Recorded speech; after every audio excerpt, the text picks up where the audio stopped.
সীমা প্রতিদিন নদীতে জল আনতে যায়। সীমা জল আনতে গিয়ে নানা রকম চারিপাশ থেকে ফুল নিয়ে বাড়ি যায়। একদিন সীমা নদী থেকে জল নিয়ে যাওয়ার পথে তার বয়ফ্রেন্ড শানুকে দেখতে পায়। শানু তার সাথে কথা বলে আবার চলে যায়, কারণ শানু সীমার উপরে অনেক রেগে ছিল, তাই বেশিক্ষণ কথা বলল না। কিছু দূর এগিয়ে গিয়েই সীমা শানুর পিছন পিছন যায়। যেতে যেতে রাস্তায় এক শাকচুন্নি শানুকে বিরক্ত করছে দেখতে পায়। তখনই সীমা গাছের পিছনে দাঁড়িয়ে সবই দেখে আর ভয়ে কাঁদতে শুরু করে দেয়। শানু কিন্তু শাকচুন্নিকে দেখে একটুকু ভয় পায় না, শাকচুন্নির কথাই তর্ক করতে শুরু করে দেয়।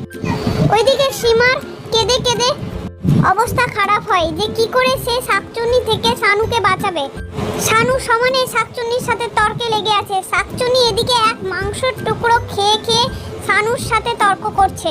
তারপর হঠাৎ গাছ থেকে নেমে যায়।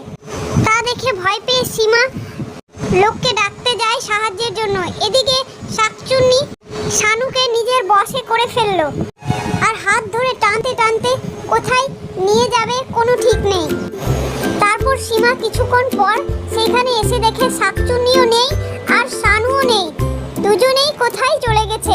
খুঁজে দেখলো এদিকে ওদিকে, কিন্তু শানুকে কোথাও পেল না। তারপর সীমা আরো জোরে জোরে কাঁদতে শুরু করে।